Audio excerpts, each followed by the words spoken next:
Se recuerda que venimos estudiando la historia de la transfiguración de Cristo Jesús. Él se transfiguró y viene descendiendo del monte con los 3 discípulos elegidos para ser testigos de la transfiguración. Y venían bajando de ese monte. Cuando llegaron a la multitud, se les acercó un hombre que, arrodillándose delante de él, le dijo: Señor, ten misericordia de mi hijo, porque es epiléptico y sufre terriblemente, porque muchas veces cae en el fuego y muchas veces en el agua. Y lo traje a tus discípulos y ellos no pudieron curarlo. Respondiendo Jesús dijo: Oh generación incrédula y perversa, ¿hasta cuándo estaré con vosotros? ¿Hasta cuándo os tendré que soportar? Y ordena con un imperativo y dice: traédmelo acá. Y Jesús lo reprendió al demonio, y el demonio salió de él, y el muchacho quedó curado desde aquel momento. Entonces los discípulos, llegándose a Jesús en privado, dijeron: ¿por qué nosotros no pudimos expulsarlo? Y él le dijo: por vuestra poca fe. Porque en verdad os digo que si tenéis fe como un grano de mostaza, diréis a este monte: pásate de aquí allá, y se pasará, y nada os será imposible. Pero esta clase no sale sino con oración y ayuno. Gracias, amado Señor, te pido una vez más que mientras predico tu palabra, Señor, obres en cada uno de nosotros, empezando conmigo, Señor. Que pongamos atención a tu palabra y que nos dé, Señor, la bendición de entenderla. Y no solamente de entenderla, Señor, pero de entender las demandas que tú tienes para nosotros, de acuerdo con lo que estudiamos. Te lo pido en el nombre precioso de tu Hijo amado Jesucristo. Amén y amén. La fe consecuente. Vemos la historia, según la narra Mateo, una historia concisa de el descenso del monte de Jesús con los discípulos, sabiendo que Pedro se le había ocurrido la idea de decir: esto es maravilloso, esto es el reino de los cielos, aquí quedémonos. Pedro en algún sentido se estaba olvidando de que había una mayor misión.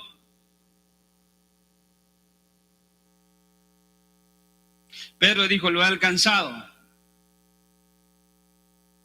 Quizás Pedro estaba consciente de sus debilidades y dijo: aquí nos quedamos. Esto es glorioso, ver la transfiguración, la gloria de Cristo visiblemente.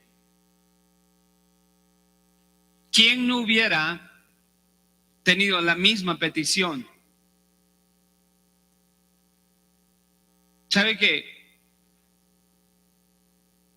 venir a la iglesia es glorioso? Venir y compartir con los hermanos, adorar a Dios, escuchar su palabra, es glorioso. Y en unas ocasiones uno quisiera no irse,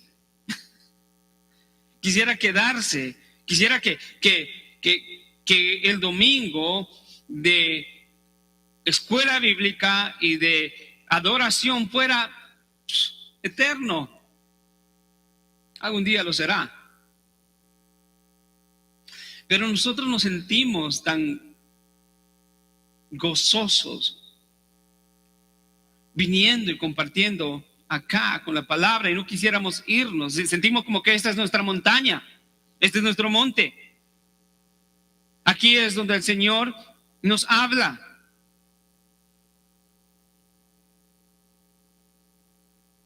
Aquí es donde vemos su gloria. su santidad, su justicia, y al mismo tiempo, al ver su santidad y su justicia, su amor y su misericordia, podemos ver hacia acá y podemos ver todo lo contrario.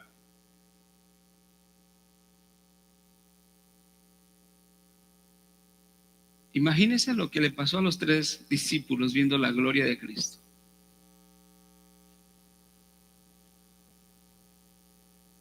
Si nosotros nos queremos quedar acá, imagínense esa visión real de la gloria de Cristo.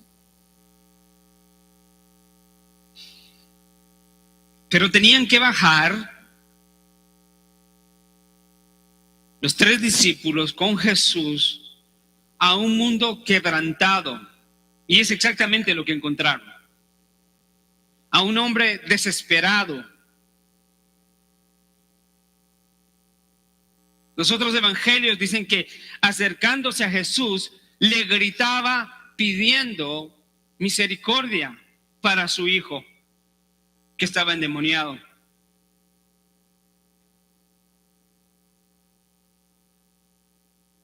Pedro tenía que aprender que habían sido llamados para estar en este mundo, proclamar el evangelio, y ahora iban a aprender de primera mano con Jesús. ¿Por qué razón no era el tiempo para quedarse en el monte?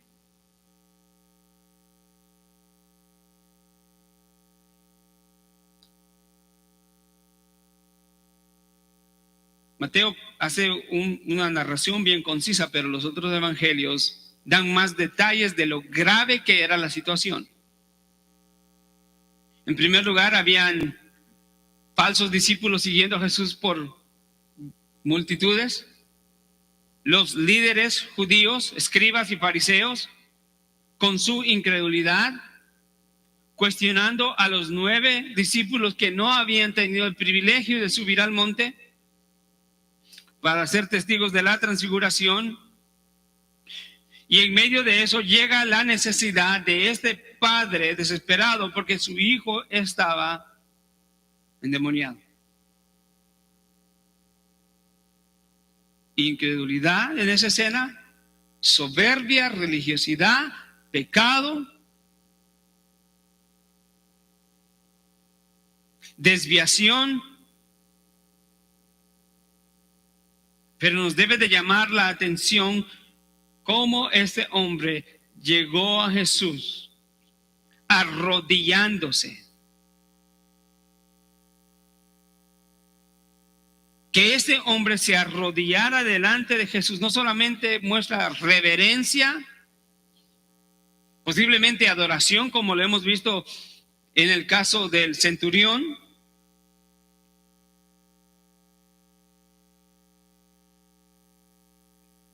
pero el arrodillarse nos da a entender que este hombre no solamente estaba desesperado y en una necesidad tan grande que para él era urgente, apremiante.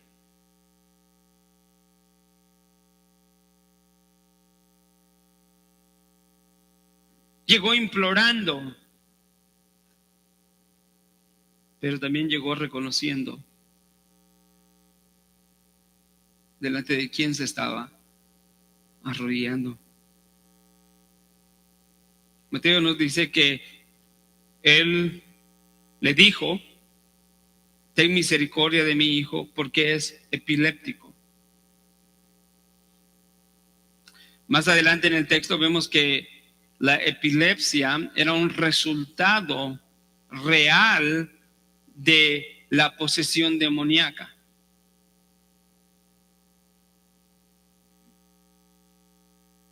Este hombre le dice a Jesús: mi hijo es epiléptico, por eso necesito tu misericordia. Por favor, dame misericordia, dale misericordia a mi hijo.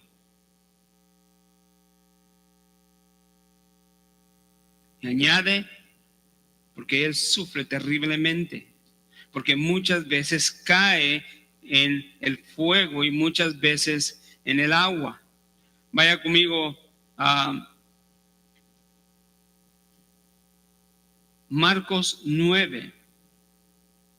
Entonces, vamos a leer Marcos y Mateo para ver los detalles que Mateo no nos da, para ver la necesidad apremiante y la urgencia, y entendemos por qué este hombre llegó.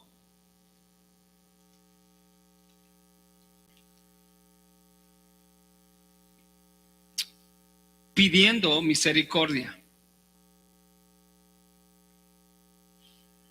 Marcos 9:14 dice: Cuando volvieron a los discípulos, esto era los 9 que habían quedado abajo, vieron a una gran multitud que los rodeaba. O sea, había una conmoción ahí. Había un grupo de personas muy grande, una multitud que le estaba rodeando a los discípulos, y entre ellos estaban unos escribas que discutían con ellos. Al no encontrar a Jesús, tenían que discutir con sus discípulos. Y quizás estaban haciéndole burla por su incapacidad de poder haber sanado al muchacho. Y discutían con ellos. Enseguida, cuando la multitud vio que Jesús venía, quedó sorprendida y corriendo hacia él, le saludaban. Llegó el rey.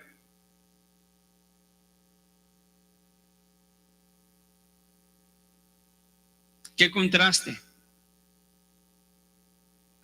Momentos antes había estado Jesús en el resplandor de su gloria, en la presencia del Padre, y ahora tiene que descender y ver esto.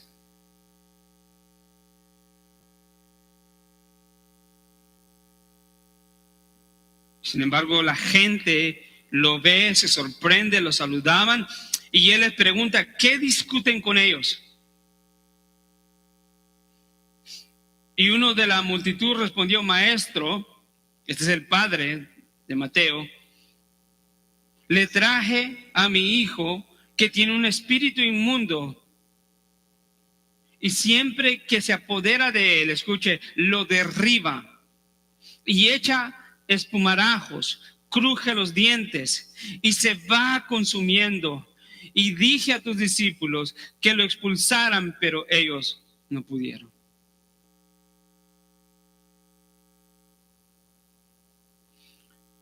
Vaya conmigo a Lucas 9:37. Cada uno de los evangelios nos da detalles que Mateo no nos da.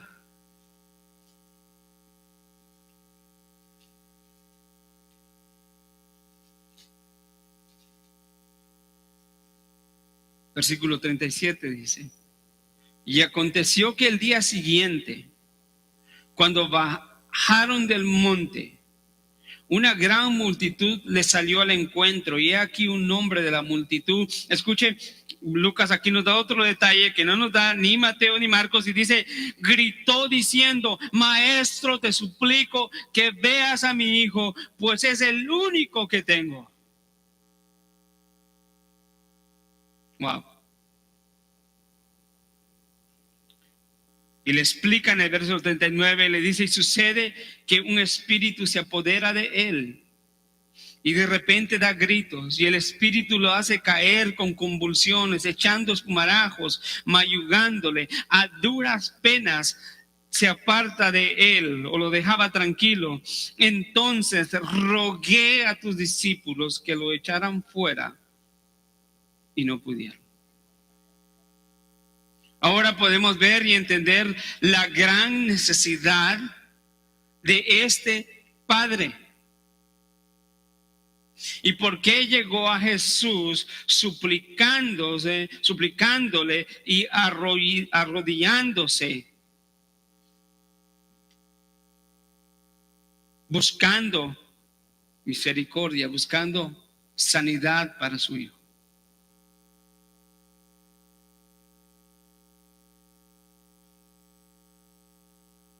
Esto no nos recuerda condición presente del mundo? En realidad todo el mundo se encuentra de esa misma forma. Todo aquel que está sin Cristo Jesús.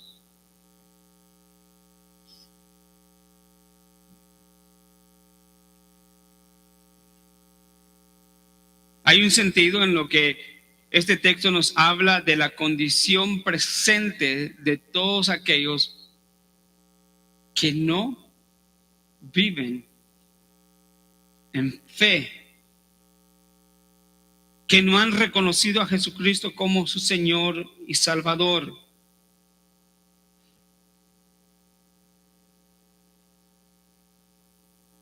Y es imposible que los hombres sin Cristo y sin el Evangelio entiendan completamente la situación en la que se encuentran. Se encuentran destrozados y destruidos por el pecado. Y lo único que encuentran a su alrededor, ¿qué es? Hombres que se burlan de Dios, hombres con incredulidad. Y lo triste es de que el mundo está buscando una solución.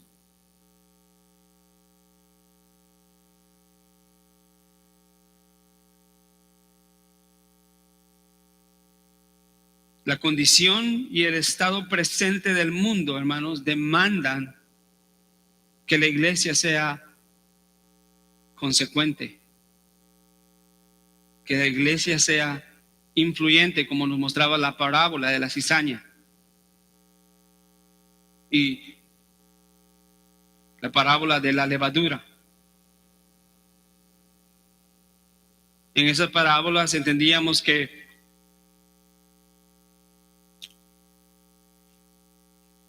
era la parábola del grano de mostaza y levadura, no la cizaña.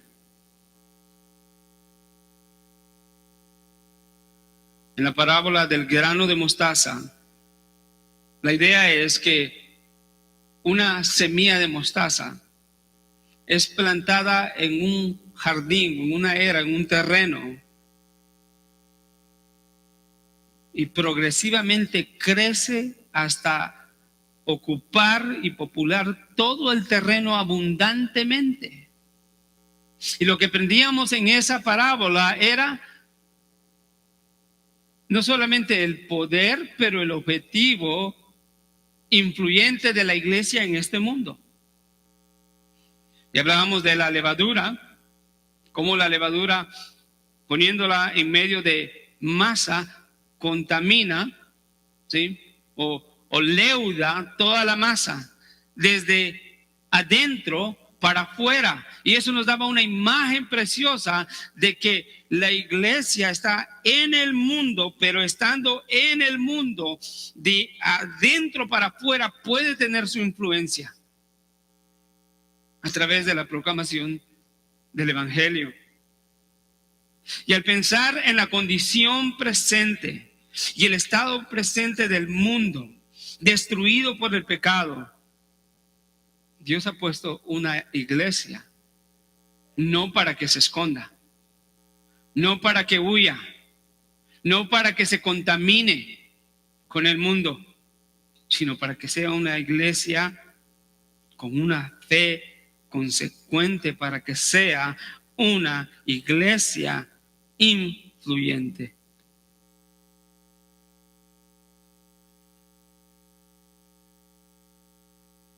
Pero también encontramos una gran lección acá, al ver al Padre.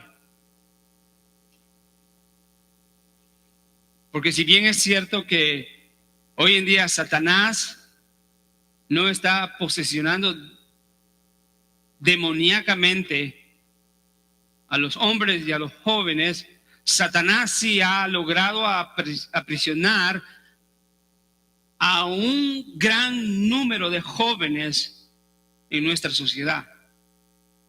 Los jóvenes hoy en día se están autodestruyendo.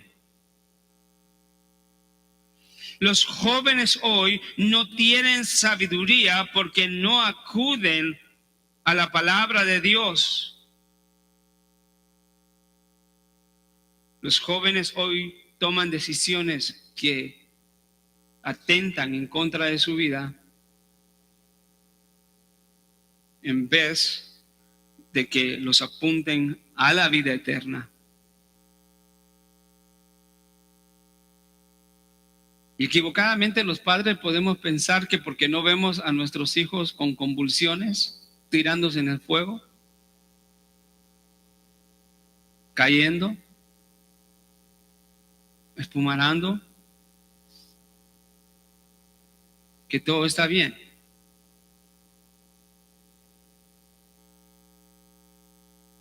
Y creo que deberíamos de entender, una vez más, que aunque hoy el patrón y Satanás no está endemoniando a los jóvenes de la manera en la que lo vemos en el Nuevo Testamento, sin embargo, Satanás ha podido engañar e inducir a muchos jóvenes, a muchos hombres a ser esclavos por el pecado.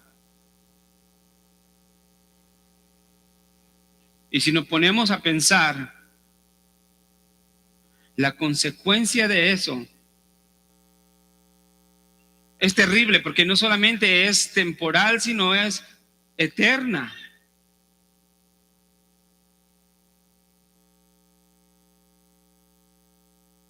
Creo que somos confrontados al ver la angustia, el desespero de este padre para venir a la única fuente de solución y encontrar misericordia para su hijo, porque eso es lo que necesitan los jóvenes de hoy en día, también misericordia de parte de Dios, para que sus corazones sean transformados y puedan ser regenerados, que puedan nacer de nuevo y entender el evangelio y recibir el don de fe y de arrepentimiento para ser salvos.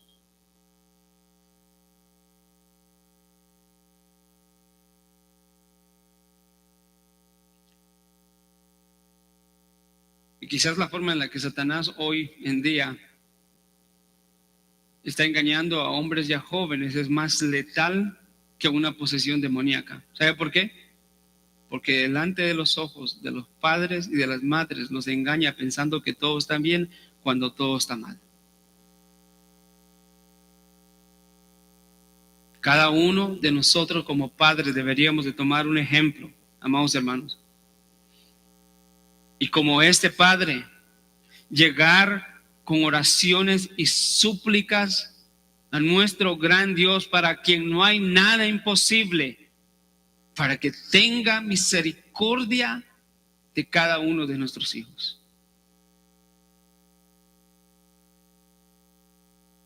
Si este hombre era creyente, no nos da detalles el texto, puede ser que sí, como en algunos casos, o en algunos casos que solamente buscaban la misericordia y el favor de Dios.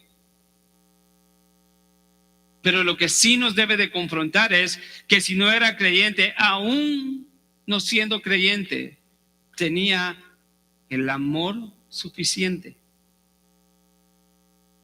para llegar y postrarse pidiéndole a Jesús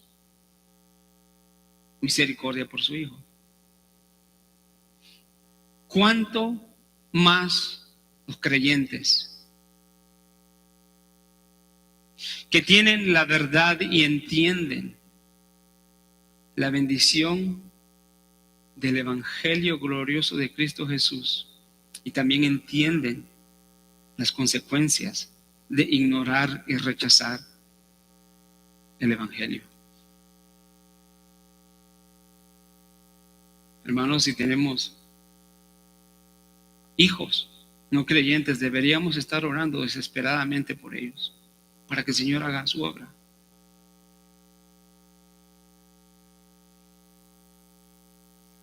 Debemos de estar yendo, postrándonos delante de nuestro Dios para que tenga misericordia de nuestros hijos, porque Ninguno de nosotros quiere que nuestros hijos se pierdan eternamente. No se trata si tu hijo lo cree hoy o no lo cree, se trata de que tú ores.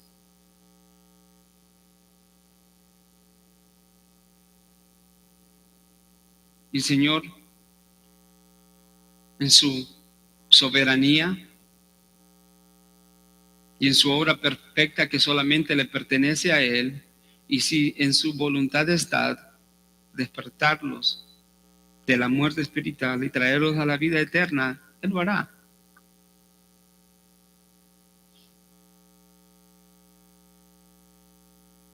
El mundo está en una gran necesidad.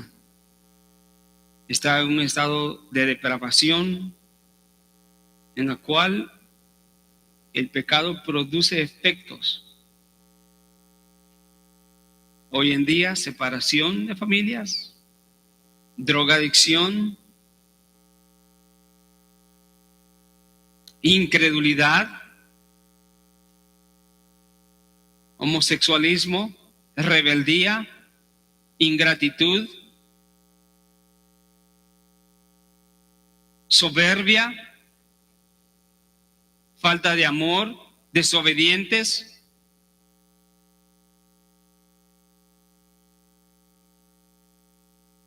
El mundo está en un estado terrible. Entonces vemos que el mundo necesita misericordia.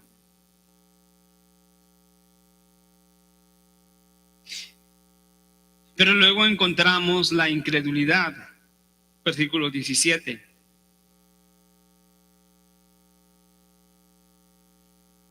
El Padre dijo, lo he traído a tus discípulos, pero no pudieron curarlo.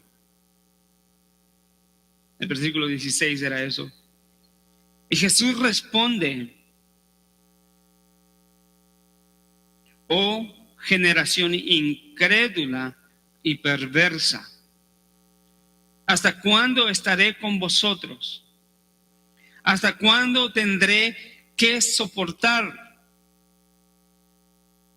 No sé si podemos ver y entenderla, si hay alguna expresión vívida de frustración de parte de Jesús, la vemos acá.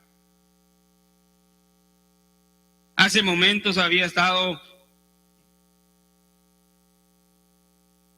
en su gloria, en el monte, arriba, en comunión con el Padre, en donde el Padre declara, este es mi Hijo amado en quien me he complacido, a Él oigan.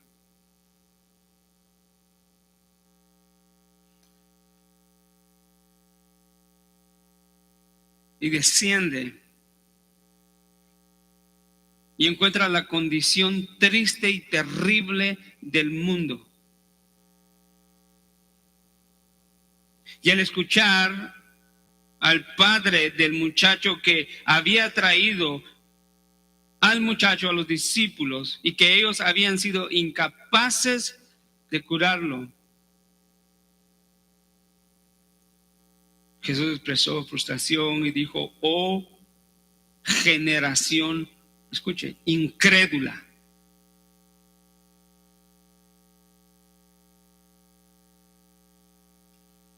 No solamente incrédula, pero perversa. Y hace una pregunta retórica. Esa pregunta no la esperaba que la contestaran ellos, porque no había respuesta que ellos pudieran dar. ¿Hasta cuándo estaré con vosotros? ¿Hasta cuándo os tendré que soportar? Y pide que le traigan al muchacho. Y al instante Jesús reprendió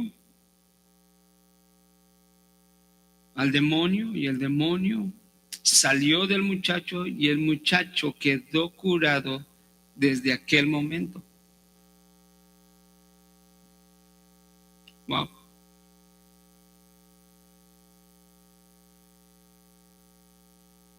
la respuesta de Jesús en acusar no solamente, algunos creen que se estaba dirigiendo solamente a los 9 que no habían podido sanar al muchacho endemoniado. Vemos el cuadro que era tan terrible y ellos fueron impotentes para poder hacer algo por el muchacho. Y dicen, por tan grande necesidad y tan grande incapacidad, Jesús respondió con estas palabras severas diciéndoles: oh generación incrédula. Literalmente la palabra es sin fe y perversa.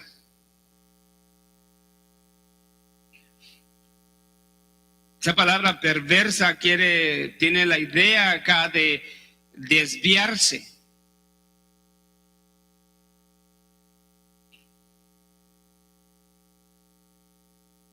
Y ellos, por su poca fe y en medio de un mundo de incredulidad, no estaban cumpliendo con el mandato y la autoridad que Jesús ya les había dado de ir con la autoridad que Él les había dado y de liberar a los hombres de los espíritus del mundo para que los echaran fuera y para sanar toda enfermedad y toda dolencia. Mateo 10:1. ¿Quiere verlo conmigo? Jesús ya le había dado a los discípulos no solamente una comisión, pero una comisión con autoridad.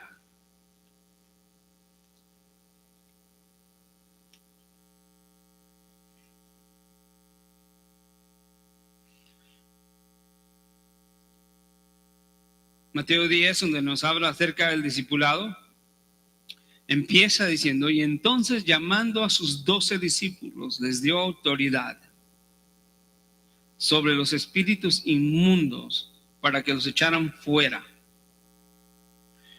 y para sanar toda enfermedad y toda dolencia.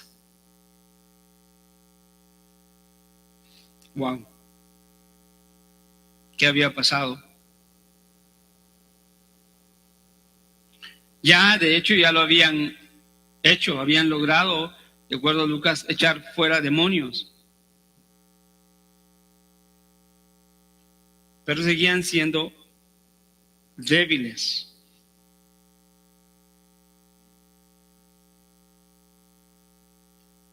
Y no es raro entender esto, porque se recuerdan que Él subió al monte con 3 de sus discípulos, incluyendo a Pedro, que eran de los más allegados, de los más espirituales: Jacobo y Juan.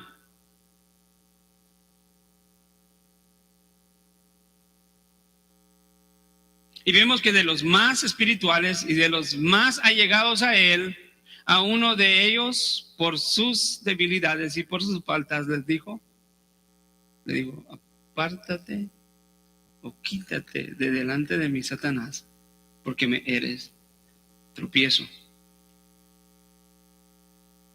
Algunas personas tienen dificultad creyendo que Jesús le diría eso a los 9 discípulos que habían quedado, que estaban en un proceso de crecimiento, pero no tienen problema al entender que Jesús le había dicho o llamado Satanás a Pedro por su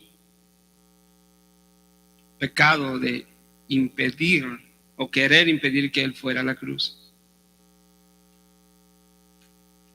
Entonces yo creo que Jesús sí estaba hablando a los discípulos que habían quedado, pero también estaba hablando a todos los incrédulos fariseos, a toda la multitud que estaba a la expectativa por un show y no por glorificar a Dios. Al Padre mismo, que también, de acuerdo al otro evangelio sinóptico, imploró al Señor diciéndole: Señor, ayúdame en mi incredulidad.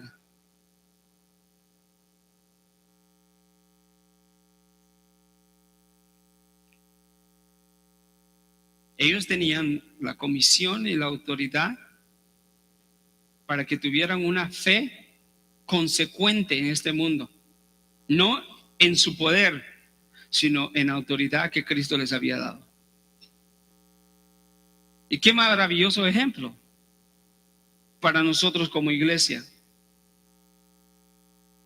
Todo lo que hacemos hoy en día dentro de la iglesia para proclamar el evangelio de Cristo Jesús, no lo hacemos en nuestra propia autoridad ni a nuestra manera, sino en la autoridad de aquel quien la da, Cristo Jesús, quien es cabeza de la iglesia, quien está por encima de todo, toda autoridad, todo principado, todo dominio. Él es el poderoso y Él es quien tiene toda autoridad. Y entonces lo que hacemos como iglesia es consecuente, pero se requiere fe. Dios no puede trabajar en corazones incrédulos que en el momento de la dificultad vienen, se amedrentan, se retiran y dicen, no, no lo puedo hacer.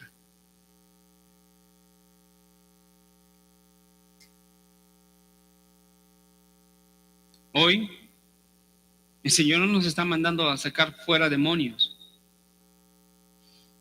a hacer exorcismos, a devolverle el habla a un hombre. Hoy el Señor nos demanda a cada uno de nosotros que por fe en su Hijo vivamos en santidad. Vivamos justamente, no en nuestra propia justicia. Vivamos por fe predicando el evangelio. No le puedo hablar a esta persona porque no sé si me va a creer, ya me rechazó. Hermano, tenemos que abrir nuestra boca. La obra es del Espíritu Santo, quien convence al mundo de pecado, como Juan 15 nos enseña.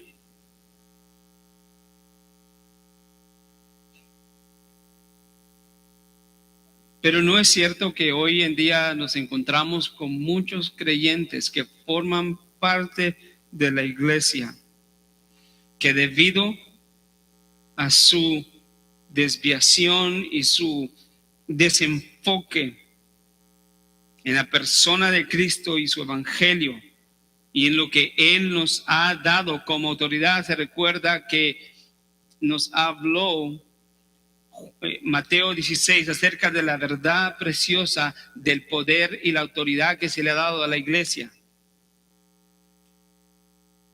que aún las puertas del Hades no prevalecerán en contra de la preciosa iglesia de Cristo Jesús. Y sin embargo hay hombres y mujeres hoy en día que viven sin tomar en cuenta esa verdad y viven agobiados por el mundo, influenciados por el mundo.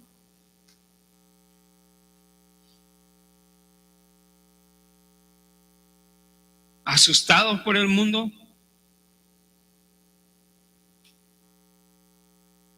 Y por otro lado viven sin una preocupación genuina de lo que Dios les ha encomendado de ir y predicar el evangelio, como termina el evangelio de Mateo en la gran comisión,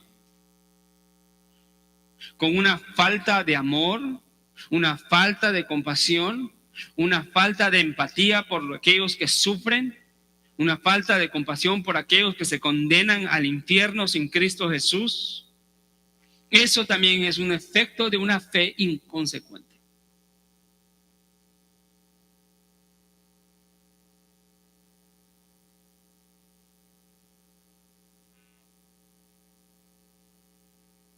La iglesia no fue llamada para ser inconsecuente en este mundo, sino la iglesia fue llamada para ser consecuente a través de la fe genuina en Cristo Jesús.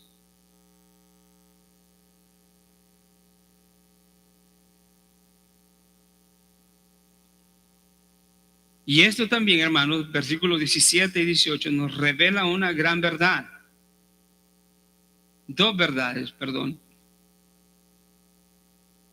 Una es que el mundo en su gran necesidad viene y busca las respuestas en el lugar equivocado. Y busca sus respuestas en el hombre.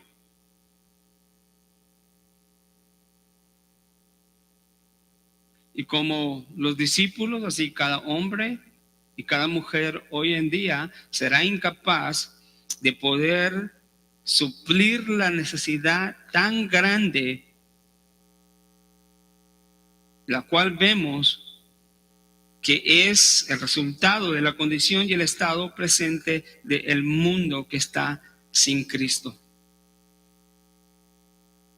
El único que la puede lograr es Cristo Jesús. Es el único que puede suplir completamente.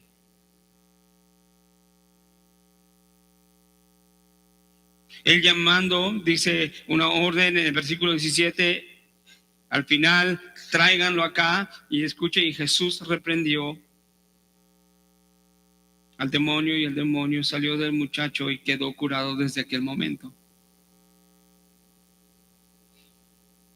La segunda realidad que vemos es de que el único a quien podemos ir, a quien tiene toda autoridad y poder y que nunca fallará, es Jesucristo, el Hijo de Dios.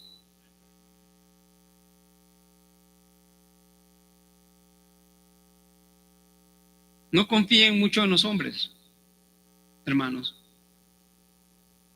No confíen mucho en pastores, en predicadores, en grandes maestros. Confíen siempre y únicamente en la persona de Jesús.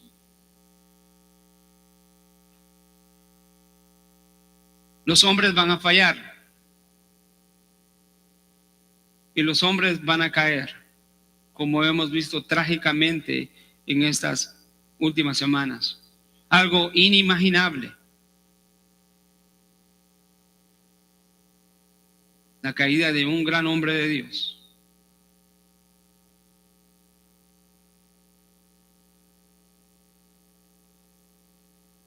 Pero nuestra identidad no está en el hombre. Nuestra identidad no está en los líderes de la iglesia. Nuestra identidad está en la cabeza de la iglesia, Cristo Jesús. Porque es su iglesia. No es la iglesia de los líderes. Lo único bueno que los hombres harán, escuche, será ser medios, instrumentos, si se mantienen fiel para la edificación de la iglesia. Pero así como pueden ser medios, también pueden ser razones de decepción, razones de dolor para el pueblo de Dios, razones de fraude.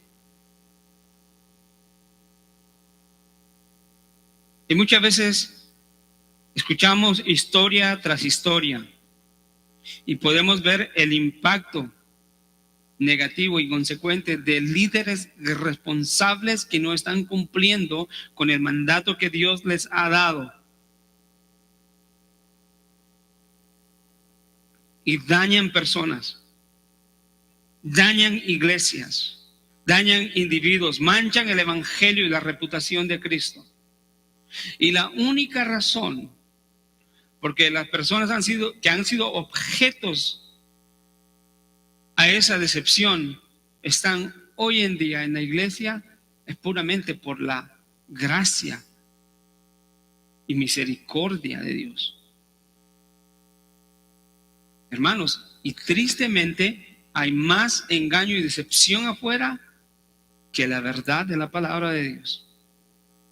Y eso nos lleva a concluir entonces que nosotros como creyentes, como discípulos de Cristo, tenemos una gran responsabilidad delante de Dios, que en su soberanía nos ha llamado y nos ha salvado para que nuestra fe sea consecuente en este mundo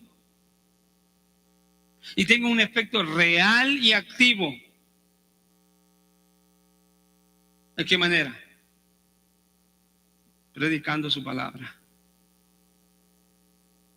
pero también viviendo su palabra,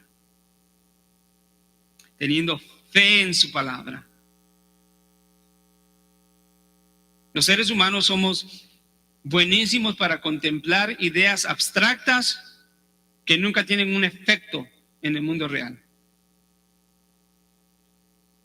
Pero nuestra fe no es así. De hecho, los discípulos tenían una gran pregunta a Jesús. Ellos esperaban que su fe fuera consecuente y le preguntan, ¿por qué nosotros no pudimos sacar al demonio?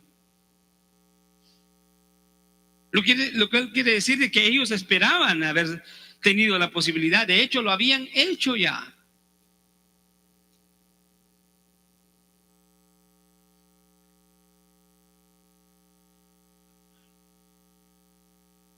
Versículo 19. Entonces, después de que Jesús sanó al muchacho, inmediatamente los discípulos acercándose a Jesús, oiga, en privado, como que estaban avergonzados, ¿no? Y querían saber, quizás en voz baja le dijeron, Señor, ¿por qué nosotros no pudimos sacarlo cuando esperábamos sacarlo? Y creo que muestra una actitud correcta también, ¿no? Que nosotros nunca nos debemos de sentir bien ni muy cómodos con las faltas que tenemos delante de nuestro Dios. Y hemos de llegar a Él, Señor, muéstrame a través de tu palabra, Señor, qué estoy haciendo mal, porque no siento que mi vida está siendo consecuente en este mundo tal y como tú has planeado que sea.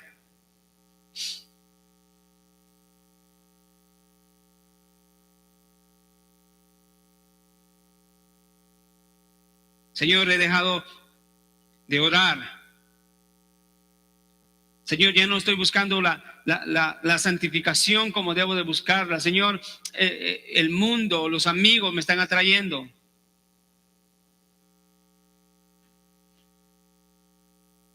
Señor, ayúdame.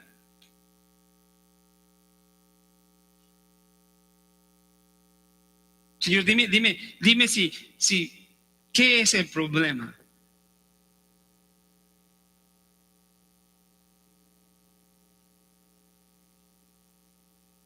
¿Por qué? ¿Por qué, Señor? ¿Por qué no puedo hacer esto que me has mandado a hacer? ¿Por qué no puedo hablar del Evangelio? ¿Por qué por más que intento no puedo vencer mi pecado? Ayúdame, Señor, porque es un tropiezo y mi fe no está siendo consecuente por esa razón.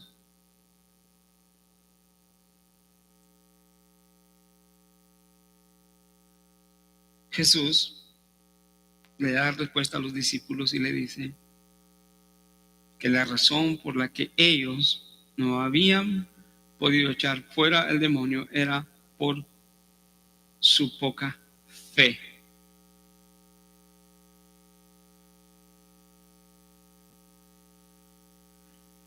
Y les da una explicación, haciéndoles una comparación.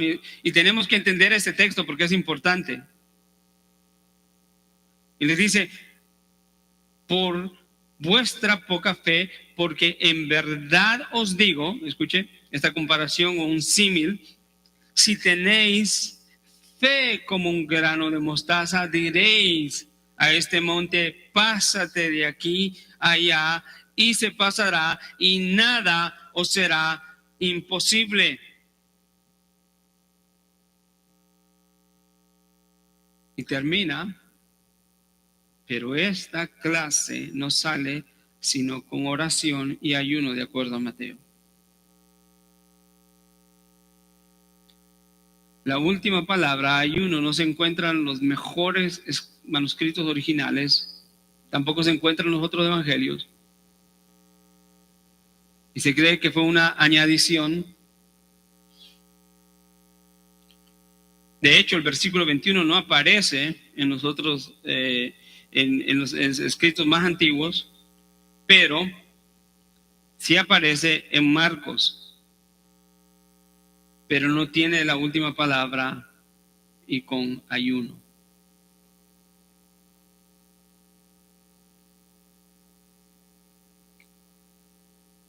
Por vuestra poca fe, discípulos. Pero es sorprendente que Jesús les dice que por su poca fe, y sé que eso ha dado origen en muchos movimientos cristianos evangélicos a un error para considerar la fe en cantidades, en vez de considerar la fe en calidad.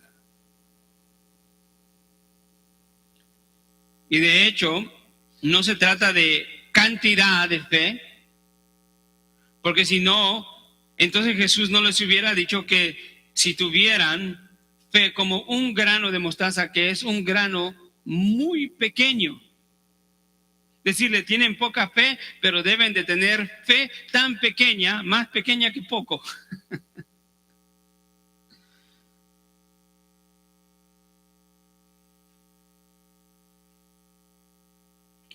La fe, la poca fe, y la palabra en el original lo que denota es una fe deficiente, una fe que se ha desviado, una fe que no está centrada en el lugar correcto.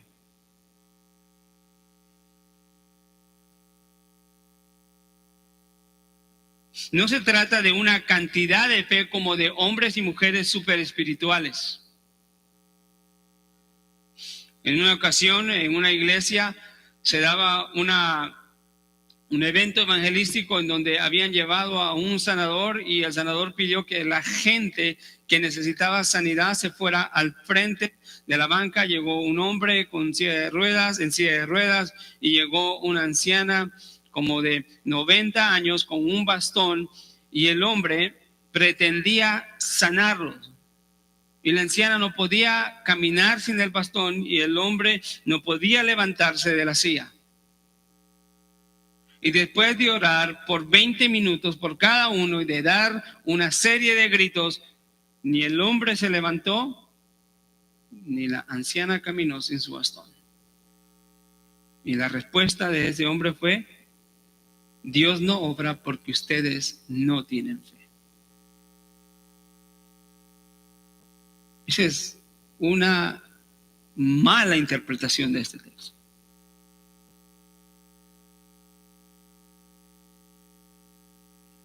Igual John MacArthur cuenta una historia en su libro El Evangelio de acuerdo con el Señor Jesucristo de un hombre espiritual en la India en los años 60, que él va y jactándose de su espiritualidad, dice que él va a caminar en el agua y empieza a armar un evento y vende boletos de $100 y creo que juntó como 6,000 personas de la clase más alta de la India para ir a visualizar el efecto de este hombre que iba a caminar en el agua. Y llega el día, se acerca a la orilla de la piscina, ve para arriba, hace unas oraciones y pega un paso y se perdió en el agua y cayó. Cuando salió del agua, salió enojado, gritándole a la gente que estaba enfrente, diciéndole, alguno de ustedes no tiene fe. Uno de ustedes es un incrédulo.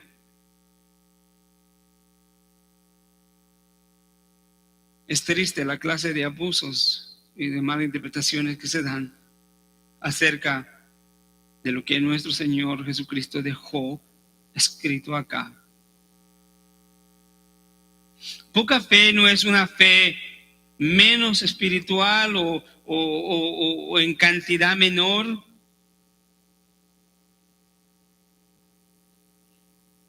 Poca fe en este sentido es una fe que se ha desviado Y como Jesucristo dijo, oh generación incrédula, podría llamarse incredulidad.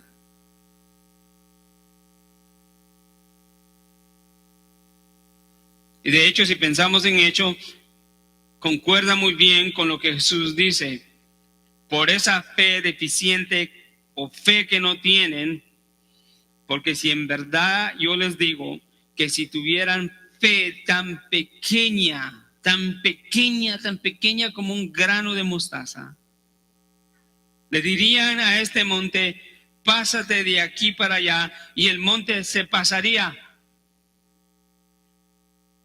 Esto era un hebraísmo que los judíos usaban para hablar y denotar las dificultades grandes de la vida. No era que Jesús les estaba diciendo, ustedes vayan a decirle a una montaña, muévete de aquí para allá.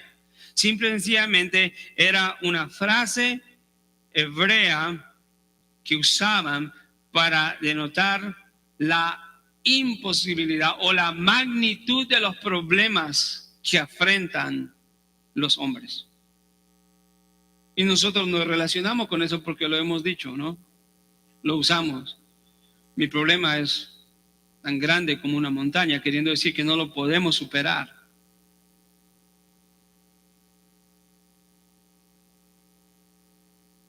Lo que Jesús les está diciendo aquí es que si ellos tienen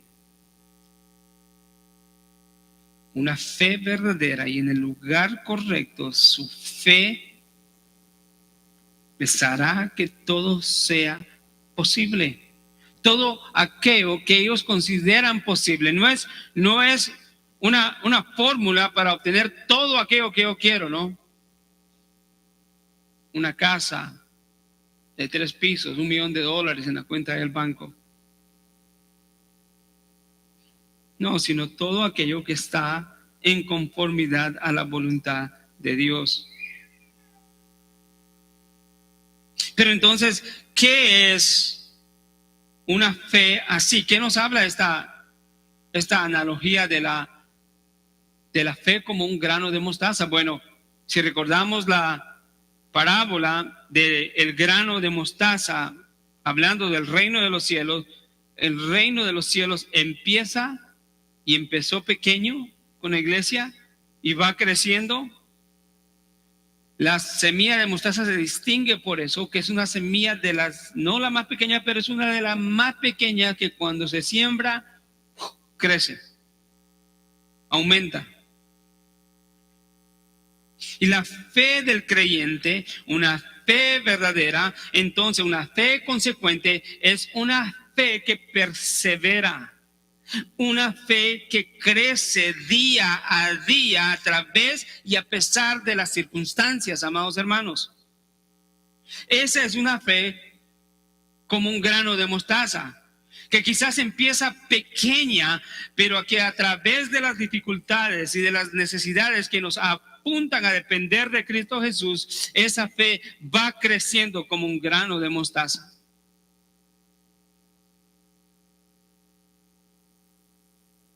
Esa es la forma de ser consecuente en este mundo.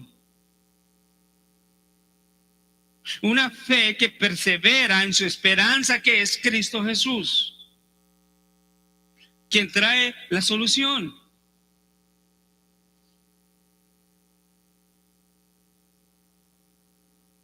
¿Sabe que meditaba ayer con respecto a la fe del creyente?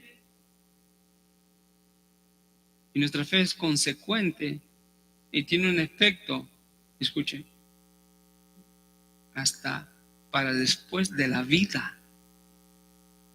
Porque nosotros estamos esperando en la esperanza de la vida eterna.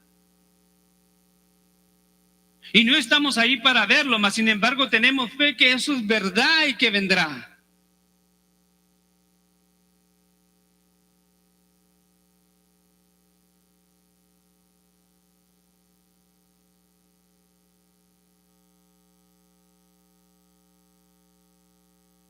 Jesús le dijo, pero esta clase no sale sino con oración. ¿Qué quiso decir ahí?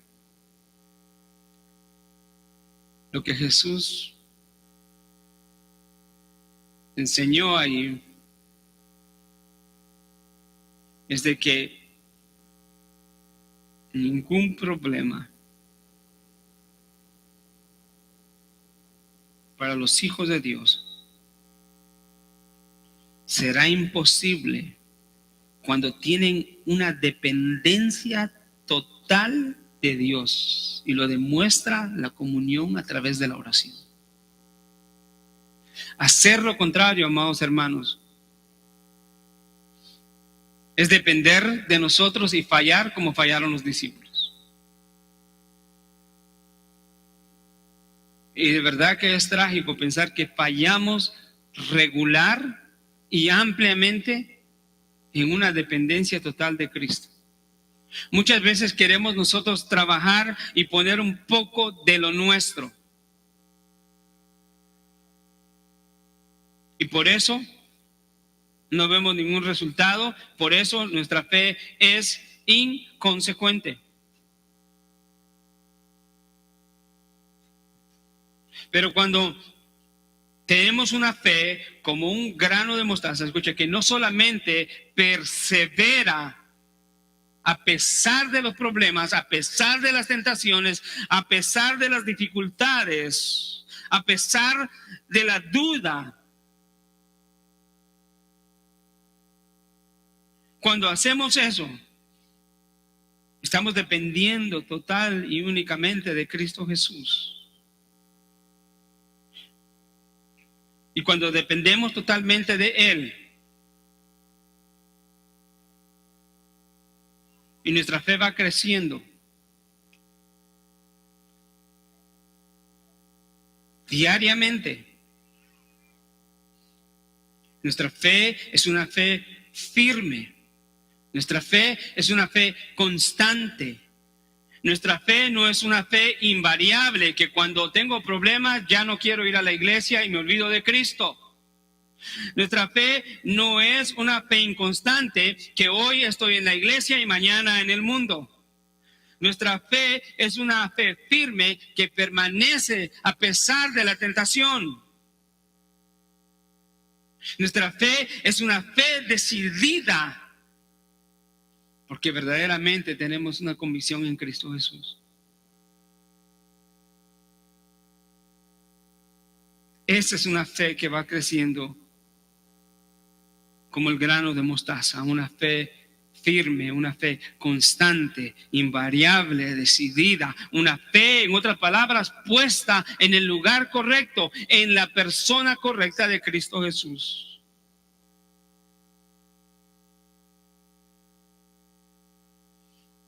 Esa es la fe que poseen aquellos para quien nada es imposible. Claro, porque es una fe puesta en Cristo Jesús.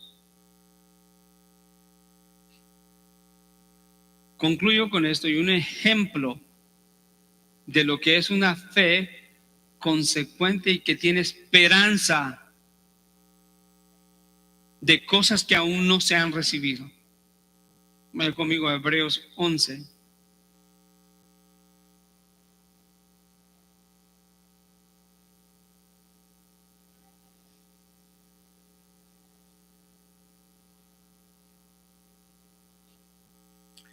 Vamos a leer algo bastante. Quisiera levantar desde el capítulo 10, el versículo 37. Lo que ha sucedido aquí, el autor de Hebreos está elogiando la fe a pesar de las dificultades, de los aprobios y de las aflicciones de los creyentes, que han tenido esperanza y han perseverado en la fe. Y les dice, versículo 37, porque dentro de muy poco tiempo, eso se refiere a la promesa que ellos iban a obtener, después de haber hecho la voluntad de Dios, porque dentro de muy poco tiempo, versículo 10:37, el que ha de venir vendrá y no tardará. mas mi justo vivirá por la fe. Y si retrocede, mi alma no se complacerá en él. Y dice el autor, pero nosotros, hermanos, no somos de los que retroceden para perdición, sino de los que tienen fe para preservación del alma. Me encanta cómo John MacArthur dice, la salvación es por gracia y gratuita, pero va a costar todo. Tenemos que perseverar.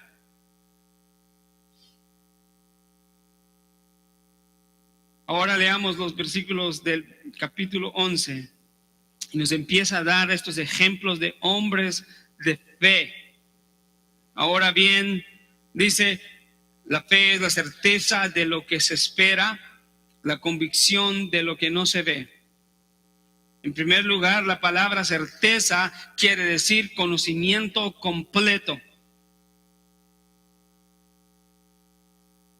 Y eso es la fe, una certeza de lo que conocemos. La fe no es irracional, la fe no es dar un salto a un precipicio con los ojos vendados, ¿verdad? No, nosotros tenemos certeza de lo que la palabra de Dios nos habla, de la esperanza prometida por el Evangelio. La fe es la convicción de lo que no se ve, porque no lo hemos recibido, pero tenemos una esperanza real de lo que conocemos, que Él nos ha hablado por su Evangelio. Y dice el autor, porque por ella, esto es la fe, recibieron aprobación los antiguos. Por la fe entendemos el universo fue preparado por la palabra de Dios, de modo que lo que se ve no fue hecho de cosas visibles. Por la fe Abel ofreció a Dios un mejor sacrificio que Caín, por lo cual alcanzó el testimonio de que era justo, dando testimonio de sus ofrendas, y por la fe, estando muerto, todavía habla. ¿Se da cuenta de la consecuencia de la fe? Hasta aún después que partamos de este mundo.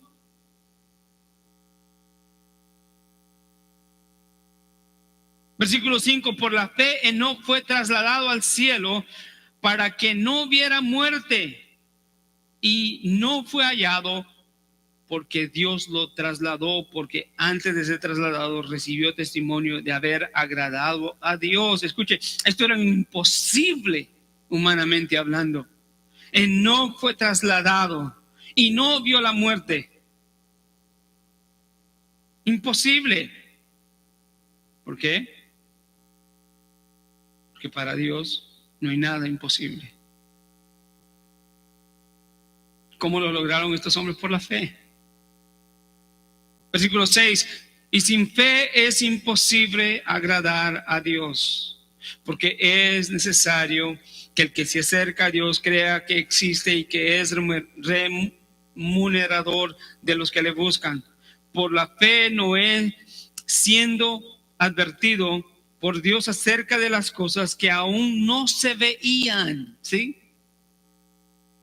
Por la fe Noé sabía que Dios iba a cumplir.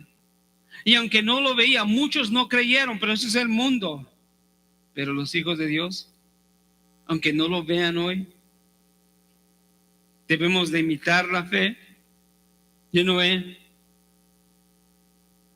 que aunque no veía, con temor preparó un arca para salvación de su casa.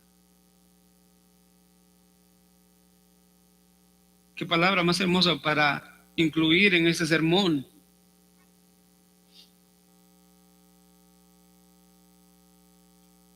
¿Cuánto debemos de nosotros de estar en fe y en temor, estar proclamando el evangelio de la salvación de Cristo Jesús, implorando por los nuestros y por aquellos que se conducen a una eternidad sin Cristo?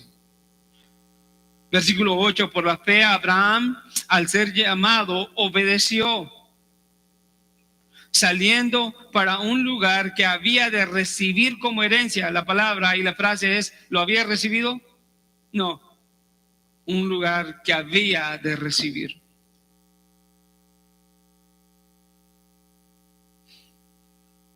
Por la fe, él habitó como extranjero en tierra de la promesa, como en tierra extraña, viviendo en tiendas como Isaac y Jacob, coherederos de la misma promesa, porque esperaba la ciudad que tiene cimientos, cuyo arquitecto y constructores es Dios.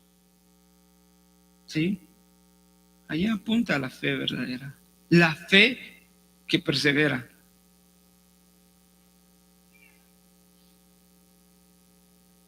Aquella fe en Dios.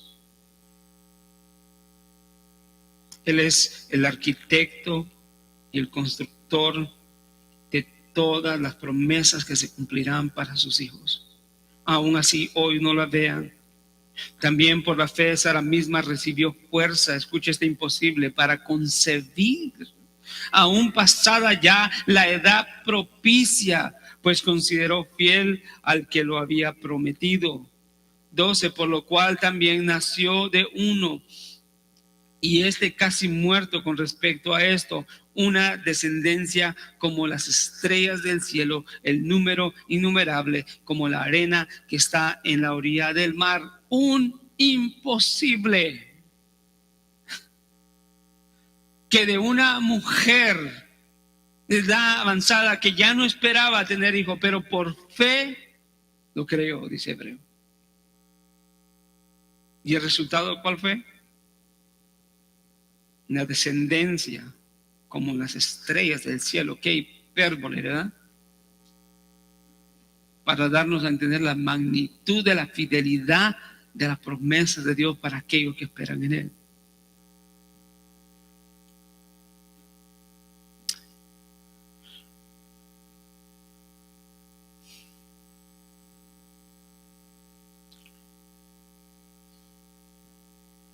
Todos estos murieron en fe sin haber recibido las promesas, pero habiéndolas visto y aceptado con gusto desde lejos, confesando que eran extranjeros y peregrinos sobre la tierra.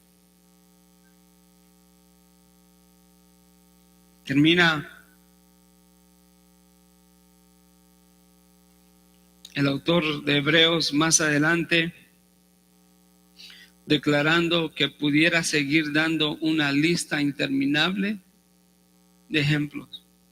Pero hermanos, para nosotros,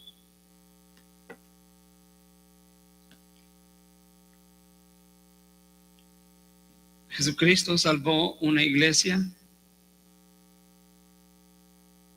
para que a través de su fe en Él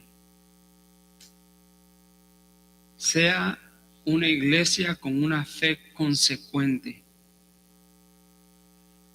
que se deja usar y es un instrumento para que Dios pueda suplir las imploraciones y los ruegos de misericordia de aquellos que están sufriendo por causa del pecado.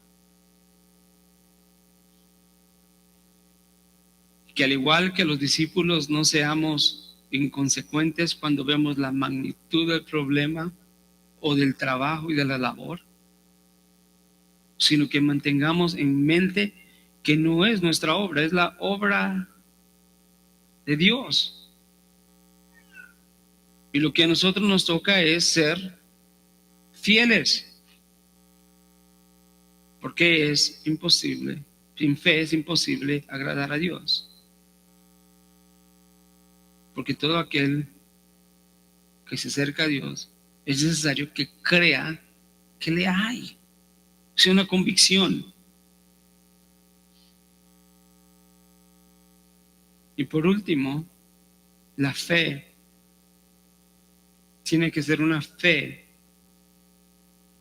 que crece como un grano de mostaza a través de las dificultades, de las oportunidades en la soberanía de Dios, que nos permite ir creciendo, creciendo, creciendo en gracia y siempre reconociendo que la gloria es para Él.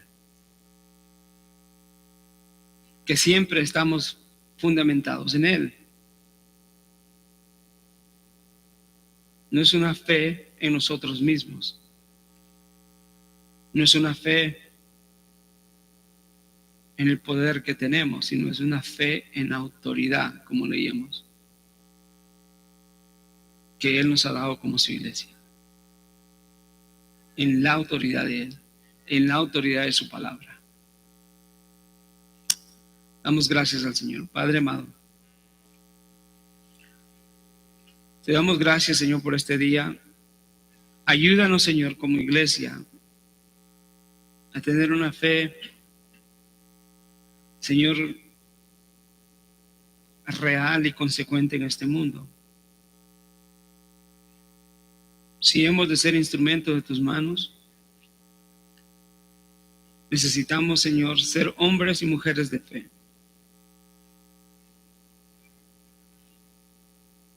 Para no fallar, Señor, en el trabajo y la labor que nos has dado como tus hijos. Queremos ser instrumentos en tus manos y no queremos perder ninguna oportunidad, Señor, que nos des. Ayúdanos, Señor, a través de este mensaje a afirmar, Señor, aquellas cosas que se han debilitado en nuestra vida espiritual. Si estamos cediendo, Señor, a las distracciones, ayúdanos, Padre, a tener fe. Si estamos siendo atraídos, Señor, por el mundo y su oferta de pecado, ayúdanos, Señor, a tener fe. Ayúdanos a estar preparados para ser instrumentos y proclamar tu evangelio.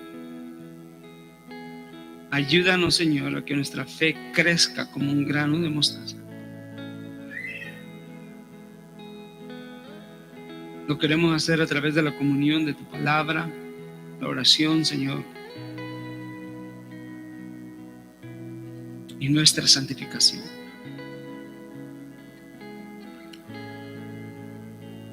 Te lo pedimos. Gracias.